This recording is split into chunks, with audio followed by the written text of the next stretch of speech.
At this very moment, it later transpired, the same manifestation had been watched by a Mackenzie and a McLean, the latter having viewed it through a telescope.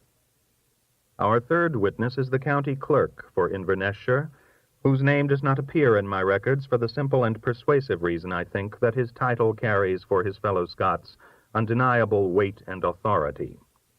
After he had reported seeing Nessie of the classic description in the early summer of 1947, the Inverness County Council on May 3rd of that year officially recognized the existence of the monster in the loch. Now, if an English county clerk had made the report, said a council member, it could be rejected as dubious or unlikely. But when our county clerk says there's something out there, there's something out there. It would take a Senate subcommittee investigating Unlochian activities a good 6 months to question all the other witnesses for Nessie. Subpoenas would have to go out to scores of wearers of the tartan, to many a Ross, Cameron, McFadden, Gray, Campbell, Alexander, Gillies, Graham, Blair, Fraser, Douglas, Gillespie, Scott, and MacDonald. One Captain John MacDonald, it is true, who had made 20,000 trips up and down the loch over a period of 50 years, as skipper of a McBrain steamer, resolutely held out for salmon at play, but he had retired well before April 1933. The long panel of witnesses includes the nun, a major general, a rear admiral, a member of Parliament, 3 doctors, a water bailiff, 3 bus drivers, a mining director, a vicar, 4 priests and other clergymen, several policemen and teachers, a pier master, several caretakers of lochside estates, a contractor, a number of businessmen, 5 workmen, a balcony full of hotel guests, and 5 woodcutters, who, like the workmen and the guests, all saw it at once. No one could estimate the number of foreign visitors who may have watched the marvel in the water. At the end of October 1934, the visitors' book of one lochside hotel contained the names of guests from New Zealand, Chicago, Siam, the Sudan, Ceylon, Johannesburg, Paris, Ireland, Berlin, Gibraltar, the Punjab, Italy, Sydney, Melbourne, Hong Kong, Hamburg, Canada, Alexandria, South Persia, Tanganyika, Rangoon, Madras, Durban, Amsterdam, Vienna, Detroit, and New Jersey.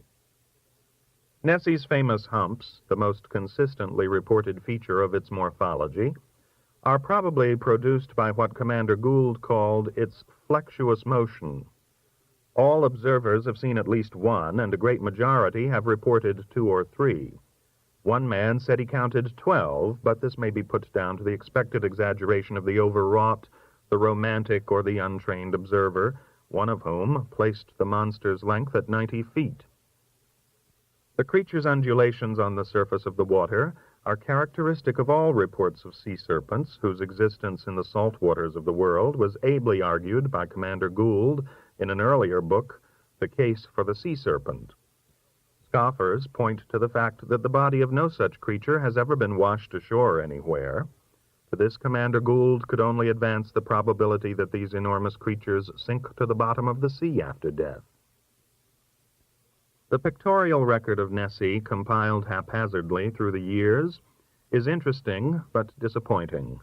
It comprises a number of hasty snapshots of something dark at a distance, some lengths of movie film without close-ups or sharp definition, and a wide variety of sketches made on the spot or drawn later from memory. There is no conclusive or even convincing evidence in any photograph of Nessie's exact conformation or true scientific category. Most observers did not carry cameras, and those that did were usually too startled to employ them properly or too excited to use them at all. Several golden opportunities to photograph the monster at close range appear to have been lost. A gentleman who swears he saw Nessie swallowing fish like a cormorant 40 feet from shore had nothing with him but his retinas, and 2 priests out fishing in a rowboat who saw the monster for many minutes less than 50 yards from their boat had forgotten to bring a camera. The best-known photograph was taken in April 1934 by Mr. Robert Kenneth Wilson, a surgeon of London's West End. It was reproduced in the Daily Mail, and hundreds of prints of it have been circulated. A few years ago, this picture was admitted as Exhibit A in a BBC television investigation of the case of Nessie, but the jury, after careful consideration in the best tradition of English justice, finally returned a verdict of not proven. Early on, as the English say, monster hunts were organized, and everybody from a naturalist and big game hunter named M.A. Wetherell, the man who discovered the hippo's spoor, to a troop of Boy Scouts from Glasgow took a hand. Sir Edward Mountain, insurance magnate, in July 1934, stationed carefully selected observers at intervals of a mile along that length of bank between Urquhart Castle and Fort Augustus, off which Nessie has been most often reported. 4 of his men and 1 woman caught sight of Nessie that summer. One William Campbell saw it twice, and half a dozen photographs were taken with no outstanding success because Nessie was always too swift or too far away.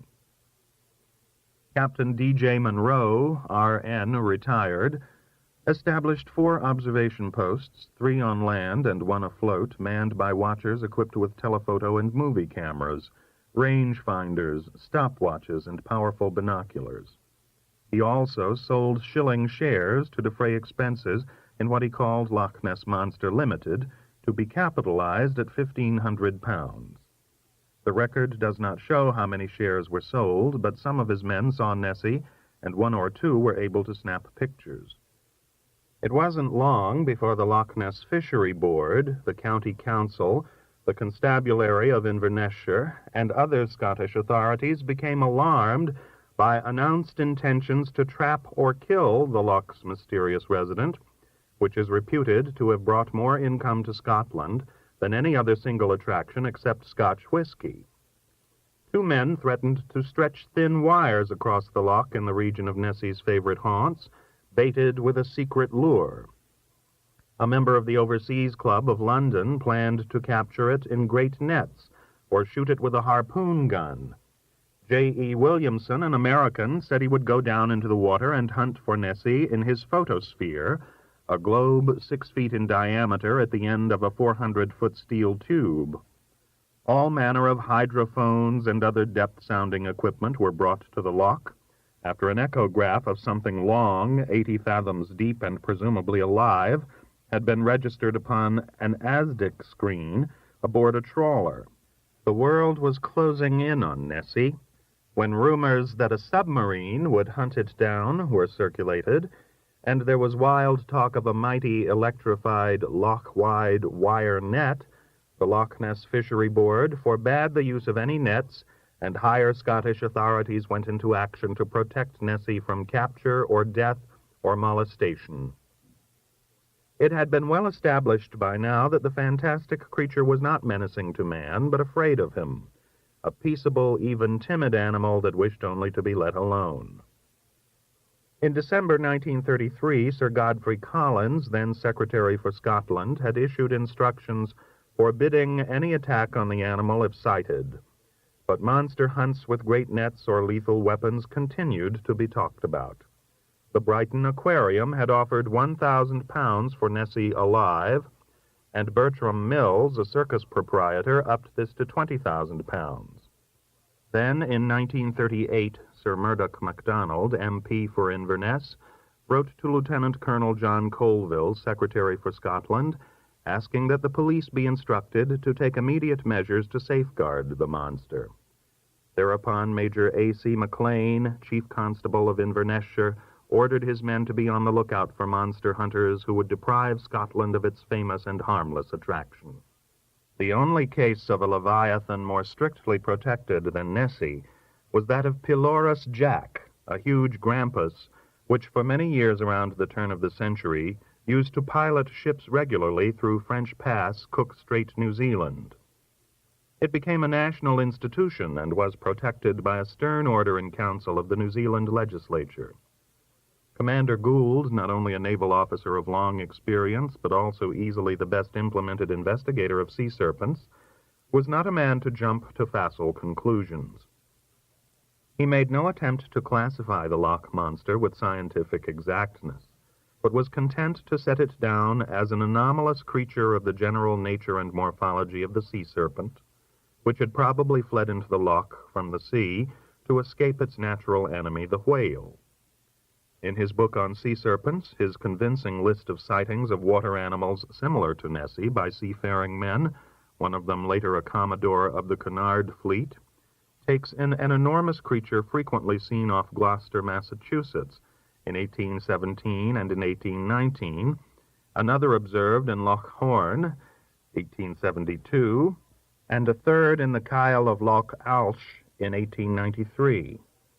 To these, Dr. Maurice Burton, deputy keeper of the British Museum's Department of Natural History, added the Lau in his Living Fossils, 1954. The Lau inhabits Lake Victoria in Africa and is described as being from 40 to 100 feet long, with a thick body, a long neck, and a snake-like head. It has been viewed by officers of the Victoria Nyanza steamers and explorers of standing. Dr. Burton, bearing in mind the multiple descriptions of Nessie's structure and deportment, visited the London Aquarium one day 3 years ago to observe the conger eels there, some of them 5 feet long.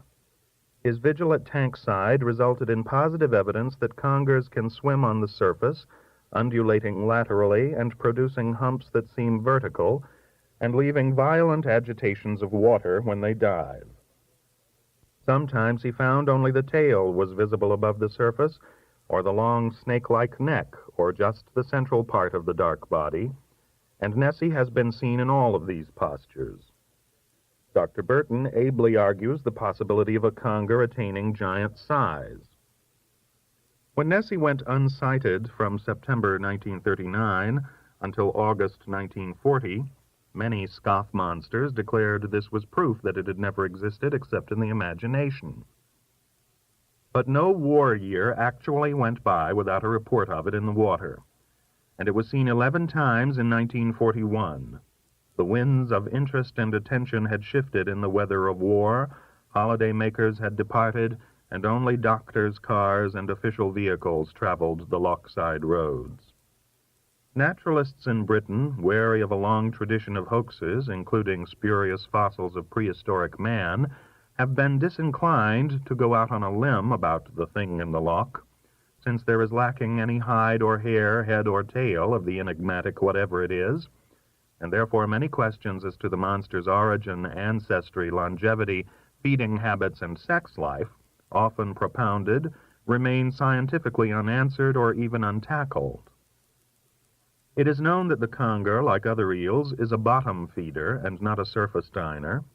The oarfish, like the sea serpent for which it has often been mistaken, has kept most of its habits a secret.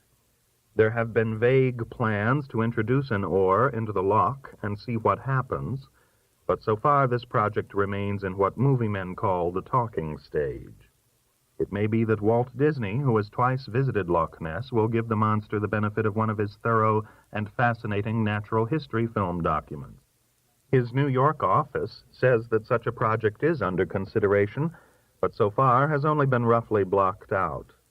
It should be a notable undertaking if it comes to pass, the champion photographer of firi naturae versus the champion evader of the camera lens in the contest of the century.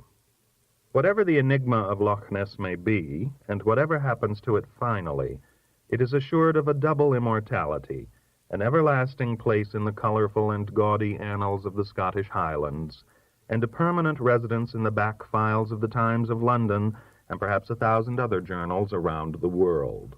These annals and files are increased and enlivened every year by the addition of some new item. A caretaker claims he saw the monster drooling a blackish oily substance.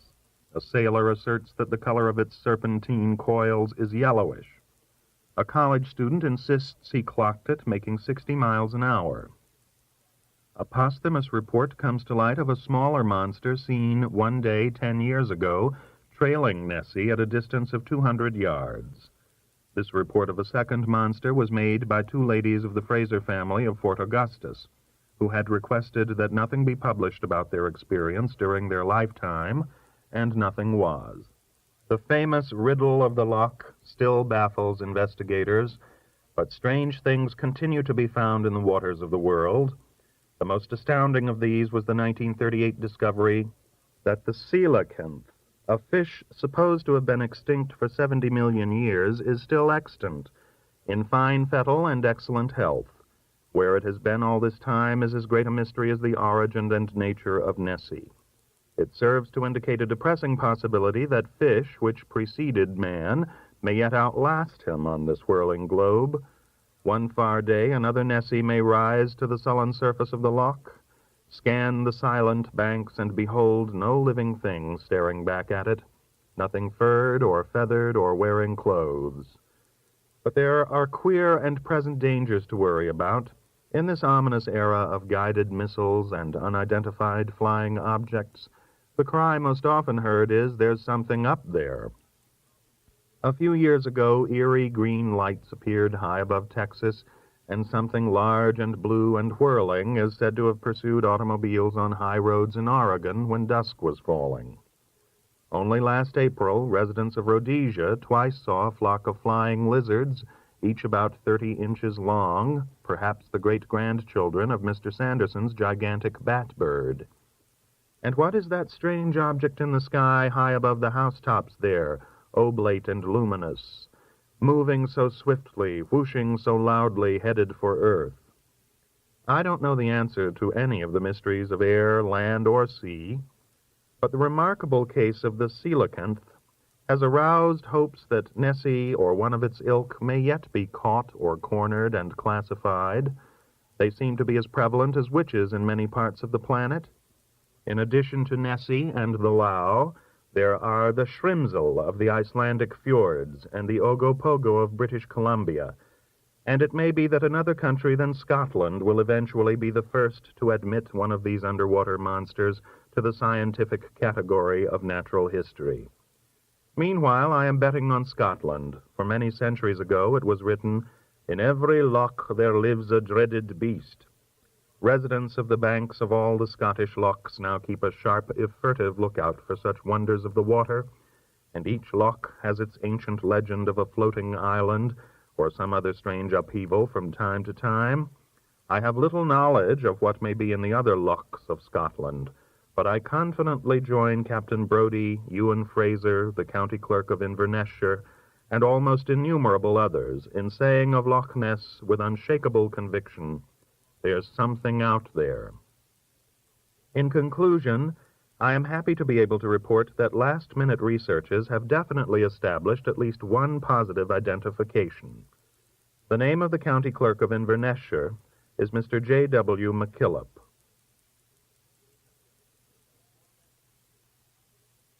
The Moribundant Life, or Grow Old Along with Whom? The English lady on my right at a summer dinner party in London 2 years ago lifted her fluent eyebrows in a finely shaded disapproval of my observation over the coupe framboise that most of the male American writers I have known are dead. She had taken it as a bit of gaunt and sepulchral levity, and she would have slapped my wrist gracefully with her fan if she had had one.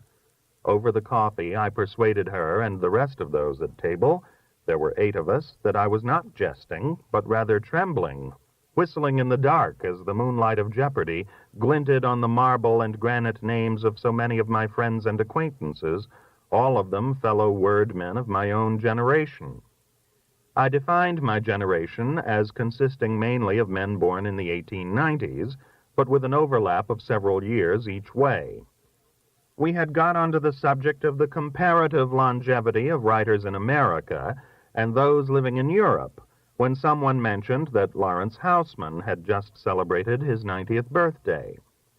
Someone else then remarked that Bernard Berenson, an American but of long residence in Italy, was also 90.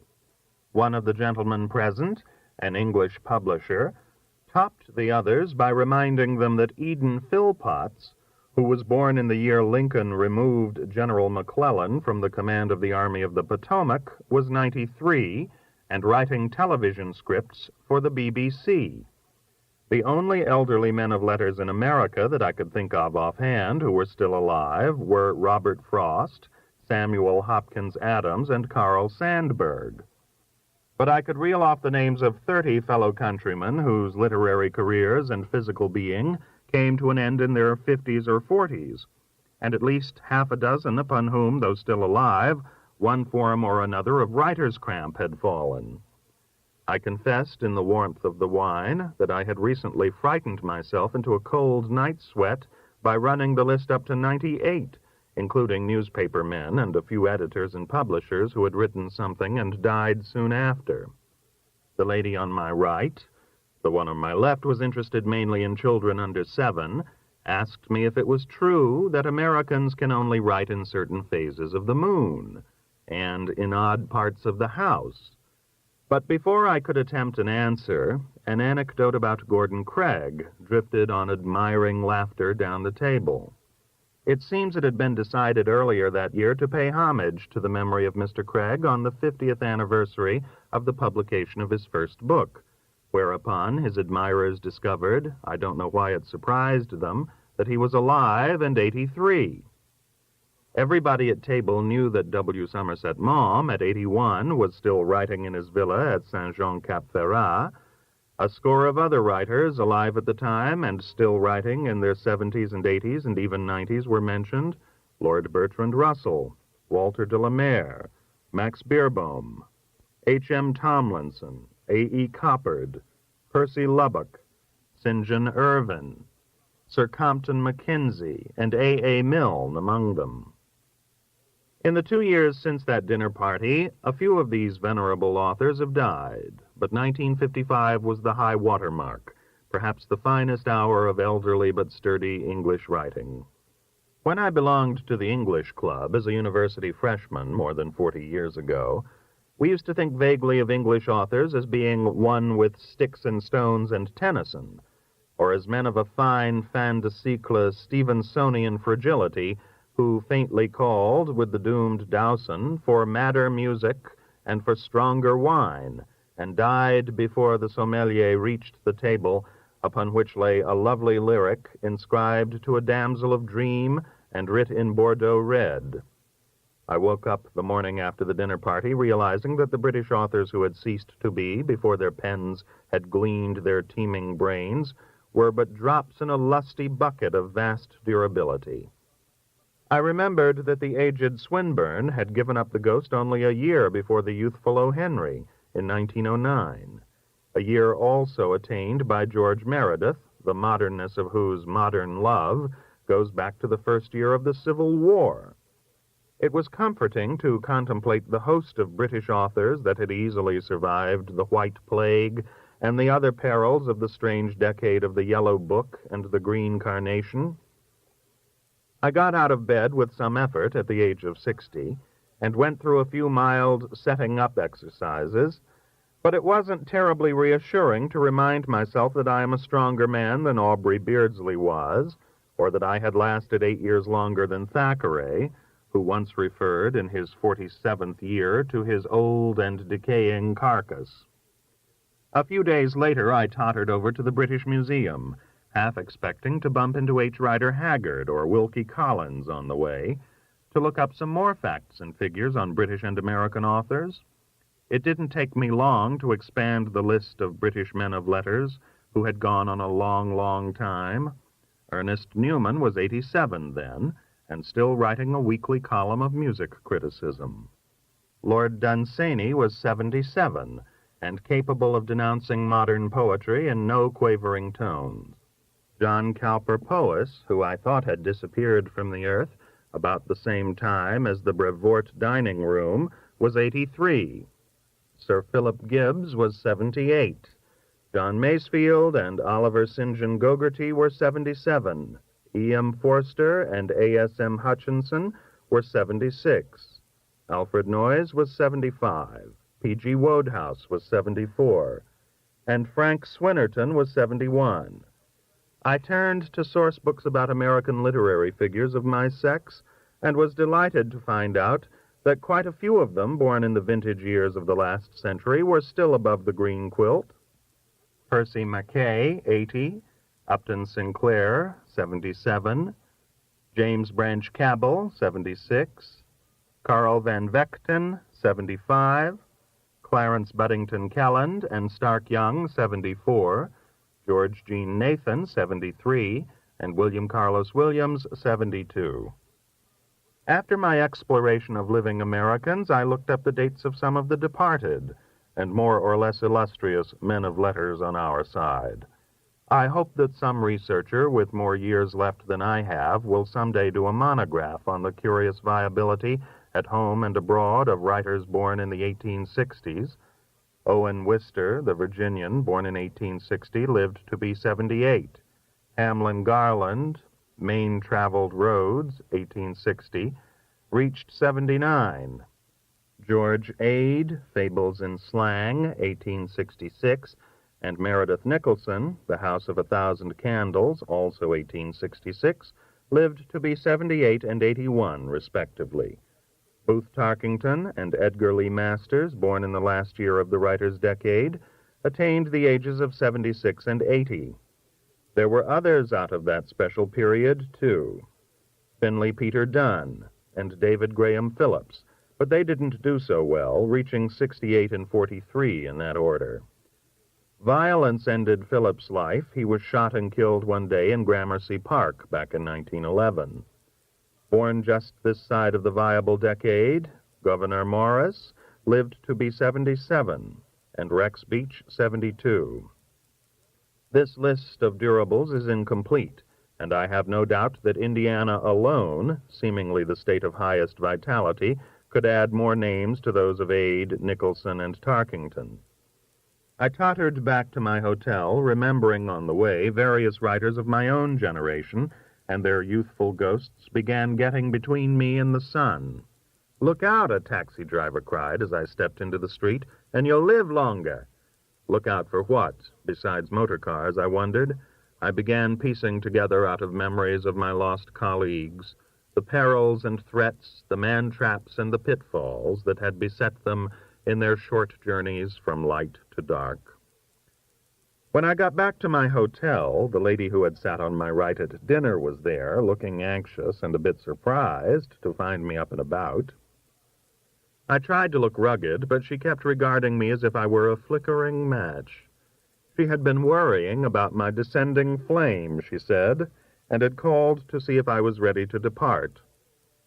I told her in the sitting room of my suite, from which the empty bottles and other debris of the night before had been removed, that I was still holding on in spite of an ominous, unaccountable sound in my ears after my 10th or 12th cocktail, something like Reginald Gardner's imitation of a train, and a disturbing tendency of faces to recede dimly, float past me, accelerating their speed, and then come drifting slowly back. "You all live too hard," my companion said, "as if life were chasing you." And then she proved that she had been giving the situation of my generation serious thought. "Even your common idioms are jumpy," she continued. "You say take it in your stride, and knock it off, and break it up, and drag it out, and pipe it down, and snap out of it, and step on it. Your daily routine is so very like the 2-mile-high hurdles of one of your field meets. You speak of the life hereafter in certain of your titles as if you were breaking your necks to get there. Hell-bent for heaven. Heaven's my destination, and one foot in heaven. And it does seem that you never go to bed. Are you all afraid of the dark?" "We never take it lying down," I told her firmly. "Each generation has its rituals and habit patterns. For us, every night is New Year's Eve, I'm afraid. It isn't easy for a writer's wife, returning home from her mother's early in the morning, for another go at her marriage, to tell whether her husband is having a nightcap or an eye-opener, the last drink of the evening before, or the first one of the day at hand." My friend sighed and made a small, impatient gesture. "How do your wives stick it?" she demanded, "and what keeps them ticking?" It was a hard question, and I turned it over for several moments. "We have been accused of making a career of sex, a hobby of drinking, a havoc of marriage, and a tradition of divorce," I began. "But the wife of an American writer at least knows what she's getting into. We pick women for our mates who have great constitutional strength and are not twittery even in the face of a charging rhinoceros. A writer's wife usually lasts until her husband begins addressing her by snapping his fingers or going, psst. This is an invariable sign that he is going through what we call change of wife in the mail. In such a state, the writer-husband often uses expressions like merry-go-round and welded blitz. My companion's gaze turned a little cold. "It's all the fault of what you call the Scotch Fitzgerald era," she said severely. "Gin," I corrected her with an impatient gesture of my own, but she talked through it. "You are not really afraid of the dark. Fitzgerald called the novel he liked most Tender is the Night. He also wrote Taps at Reveille, I reminded her, and Hemingway wrote Death in the Afternoon. Vincent McHugh's Sing Before Breakfast is, of course, short for Sing Before Breakfast, Die Before Night." My guest's voice turned a little sharp. "Pity you didn't beat Kestler to darkness at noon," she said. I opened a bottle of scotch to keep up the reputation of my generation and ordered tea for my visitor. On my fourth highball, I began to brag a little about the achievements of Edgar Allan Poe. Poe, I said, was perhaps the first great non-stop literary drinker of the American 19th century. He made the indulgences of Coleridge and De Quincey seem like a bit of mischief in the kitchen with the cooking sherry. O. Henry picked up the flagon where Poe had let it fall and passed it on to us. "Don't romanticize it," said my friend. "There must be other factors than liquor involved in the brevity of your lives." I had to think that over for a while before replying. "Senescence comes up gradually over here," I began at last, "but in America it pounces on writers like a catamount. This is another reason for our going through life, such as it is, at a dog trot. I was once about to hand a quarter to a bewhiskered old scallywag who accosted me on the street when I recognized him. He had been a sophomore at Ohio State when I was a senior.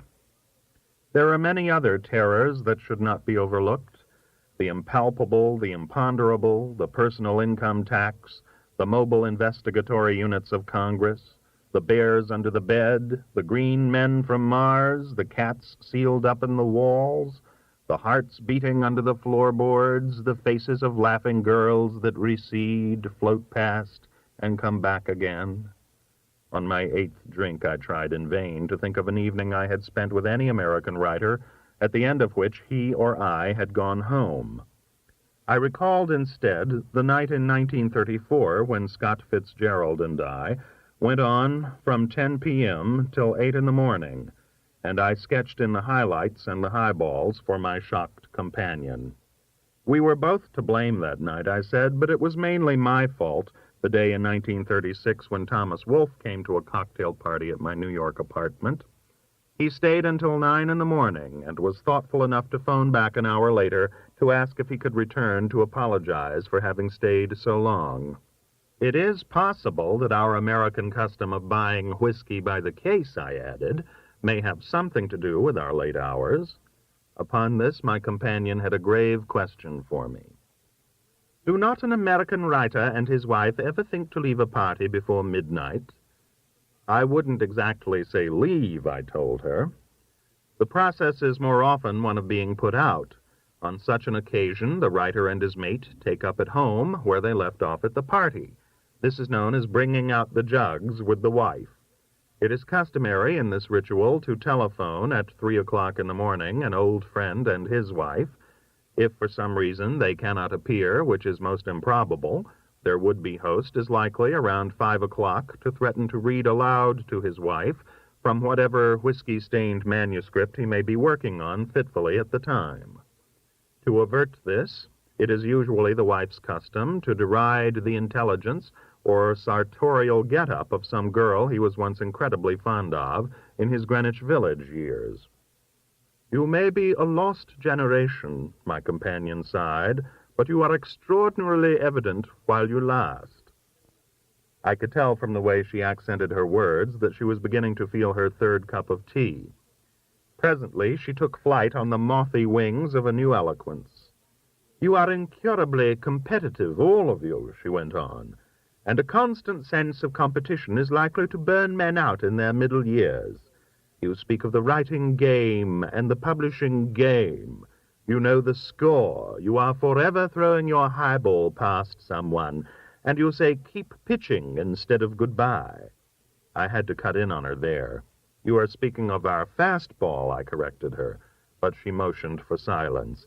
I fancy that even your reveries are competitive, that you dream not of the girls you have loved, but of how you took them away from somebody else. It's time for a toast, I told her, to Edgar Allan Poe. And I got up and opened a bottle of sherry and poured her some, after slugging my own next drink. I did not wish to diminish the lady's fascinated dismay. Here's to Poe, I said, who found his manuscripts in a bottle. She sipped, and I gulped. Please sit down, she commanded. It takes a great deal out of a man to drink standing up. You always seem to ride pleasure as if it were an unsaddled giraffe. You go about your other relaxations in such a way that they seem the arduous involvement of a husband trying to wash a Venetian blind.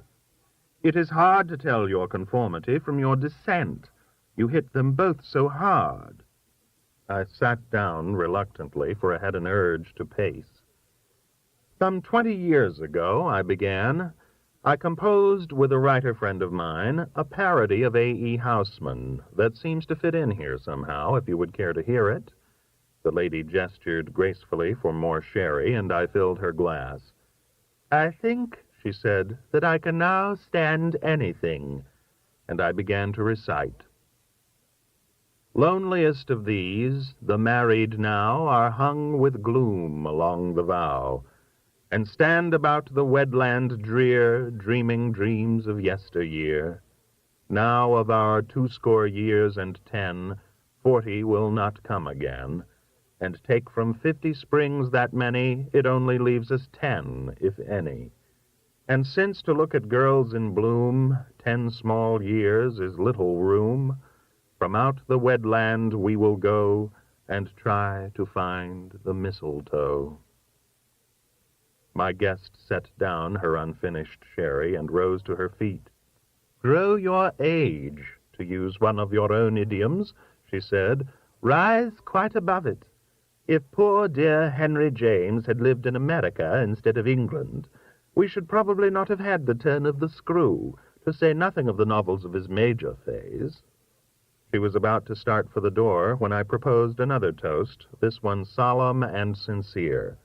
I have decided to write a memoir of our so pleasant, if gruesome, conversation, I said, and it has occurred to me that between the writing and the printing of the piece, one or more of those we have mentioned, all in wonder and in awe, may have reached the top of that hill beyond which there is no going. She picked up her glass again, and I touched it with mine and gave my toast. God rest you tranquil, gentlemen, whom life did not dismay. After the lady had gone, I phoned downstairs to ascertain the phase of the moon, and found that it was not good for writing. Besides, there are no odd places to work in the suites of the Stanton Hotel. I decided to lie down instead. After all, an American writer, born as long ago as 1894, cannot get too much rest. Merry Christmas. It didn't surprise me to learn that Americans send out 1.5 billion Christmas cards every year. That would have been my guess, give or take 250 million. Missing by 250 million is coming close now-a-years, for what used to be called astronomical figures have now become the figures of Earth. I am no longer staggered by the massive, but I can still be shaken by the minor human factors involved in magnificent statistics. A national budget of 71,000 million is comprehensible to students of our warlike species, but who is to account for the rising sales of vodka in this nation? From 108,000 bottles in 1946 to 32,500,000 bottles in 1956. The complexities of federal debt and personal drinking are beyond my grasp, But I think I understand the Christmas card situation, or crisis. It disturbed me to estimate that 2/5 of the 1956 Christmas cards, or 600 million, were received by people the senders barely knew and could count only as the most casual of acquaintances, and that approximately 30 million recipients were persons the senders had met only once in a bar, on a West Indies cruise, at a doctor's office, or while fighting a grass fire in Westchester. The people I get Christmas cards from every year include a Yugoslav violinist I met on the Leviathan in 1925, the doorman of a restaurant in Soho, a West Virginia taxi driver who is writing the biography of General Beauregard, the young woman who cured my hiccups at Dave Chasen's in 1939. She twisted the little finger of my left hand and made me say Garbo backwards. Innumerable people who know what to do about my eye, and were kind enough to tell me so in hotel lobbies and between the acts of plays, 7 dog owners who told me at Tim's or Blake's that they have a dog exactly like the one I draw, and a lovely stranger in one of these saloons who snarled at a proud dog owner, "The only dog that looks like the dog this guy draws is the dog this guy draws." The 1,500 million annual Yuletide greetings are the stamp and sign of the American character. We are a genial race, as neighborly abroad as at home, fond of perpetuating the chance encounter, the golden hour, the unique experience, the pre-war vacation. I think this calls for a drink has long been one of our national slogans. Strangers take turns ordering rounds because of a shared admiration or disdain, a suddenly discovered mutual friend in Syracuse, the same college fraternity, a similar addiction to barracuda fishing. A great and lasting friendship rarely results, but the wife of each man adds the other's name to her Christmas list. The American woman who has been married 10 years or longer, at least the ones I know, sends out about 200 Christmas cards a year, many of them to persons on the almost forgotten fringe of friendship. I had the good luck to be present one December afternoon in the living room of a couple I know just as the mail arrived. The wife asked if we minded her glancing at the cards, but she had already read one. "My God," she exclaimed, "the Spriggs are still together. They were this really charming couple we met in Jamaica 8 years ago. He had been a flyer, I think, and had got banged up. And then he met Marcia. I think her name was Marcia." She glanced at the card again and said, "Yes, Marcia. Well, Philip was on leave in Bermuda, and he saw her riding by in a carriage, and simply knew she was the girl, although he had never laid eyes on her before in his life. So he ran out into the street and jumped up onto the carriage step and said, 'I'm going to marry you.' Would you believe it? He didn't even tell her his name. And of course he didn't know her from Adam, or Eve, I guess I ought to say, and they were married. They fell in love and got married in Bermuda. Her family were terribly opposed to it, of course, and so was his when they found out about hers, but they went right ahead anyway. It was the most romantic thing I ever heard of in my life. This was 4 or 5 years before we met them, and—" "Why are you so astonished that they are still together?" I asked. "Because their meeting was a kind of third-act curtain," said my friend's husband. "Boy meets girl, boy gets girl, as simple as that. All that's left is boy loses girl. Who the hell are Bert and Mandy?" he asked, studying a Christmas card. Another greeting card category consists of those persons who send out photographs of their families every year. In the same mail that brought the greetings from Marcia and Philip, my friend found such a conversation piece. "My God, Lida is enormous," she exclaimed. I don't know why women want to record each year for 200 or 300 people to see the ravages wrought upon them, their mates, and their progeny by the artillery of time, but between 5 and 7% of Christmas cards, at a rough estimate, are family groups, and even the most charitable recipient studies them for little signs of dissolution or derangement. Nothing cheers a woman more, I am afraid, than the proof that another woman is letting herself go, or has lost control of her figure, or is clearly driving her husband crazy, or is obviously drinking more than is good for her, or still doesn't know what to wear. Middle-aged husbands in such photographs are often described as looking young enough to be her son. But they don't always escape so easily, and a couple opening envelopes in the season of mercy and goodwill sometimes handle a male friend or acquaintance rather sharply. "Good Lord," the wife will say, "Frank looks like a sex-crazed shotgun slayer, doesn't he?" "Not to me," the husband may reply. "To me, he looks more like a Wilkes-Barre dentist who is being sought by the police in connection with the disappearance of a choir singer." Anyone who undertakes a comparative analysis of 1.5 billion Christmas cards is certain to lose his way once in a while, and I now find myself up against more categories than I can handle. Somewhere in that vast tonnage of cardboard, for example, are, I'm just guessing now, 300 million cards from firms, companies, corporations, corner stores, and other tradespeople. In the old days, they sent out calendars for the new year and skipped Christmas. But I figure they are now responsible for about 1/5 of the deluge.